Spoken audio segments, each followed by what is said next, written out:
It's time to get your plant and garden questions answered. Linda Barcz from the Bruce Company is here taking your calls. Hi, Linda. Hi there, Mark. How are you? I'm good. Good to hear. Let's start with Bob in Blanchardville. Hi, Bob. What's your question? Yes, we have brown worms on our tomatoes, and we have it on a straw bale. Okay. Have you seen those? We've had green worms I've heard of before. Yes, I'm familiar with hornworms on tomatoes, and it's good to pick those off, but little brown ones, are they so numerous, or are there just a few that you can just pick them off? Because, of course, you don't want to be spraying the fruit that you're going to be harvesting soon. They're finally getting ripe. Yeah, we picked some of them off. We just found them today, but we noticed that they were eating some of the tomatoes. I'm sorry, I didn't quite make out what he said. They just found them today. They picked some off. Yeah, I would just, I don't think that that's a huge problem.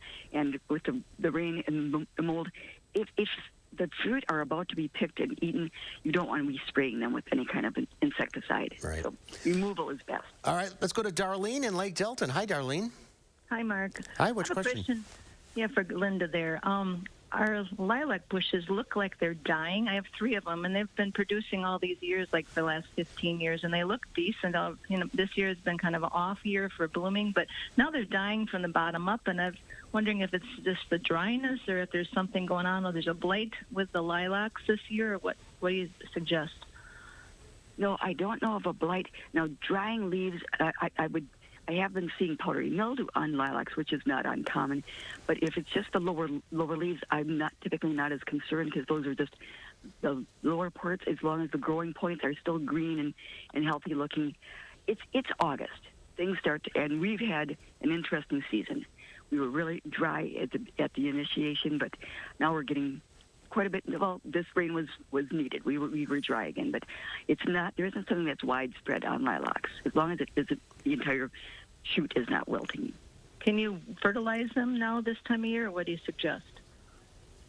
We are end of August. You could, but I don't think that if you're thinking that since the lower leaves are looking back bad, it's not the fertilization so much that I would do. I would, if you want to fertilize them, I would either do it after leaf drop or early spring before they leaf out. All right. Let's go to Dean now in Pardeeville. Hi, Dean. What's your question? Yeah, hi, Mark. Question for Linda is, even though I grew up on a farm and thought I knew everything about everything around me, I'm camping on top of a bluff now, and I'm seeing bugs and plants I'd never seen before.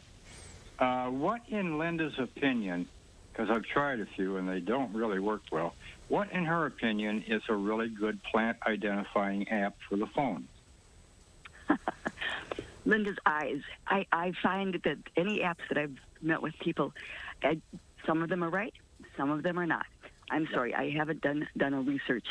And when I retire, I'll figure out which app might be best. But yeah, it's hit and miss. Yeah, I use Google Lens once in a while. That seems to work pretty well, but okay. You're right, it's hit and miss.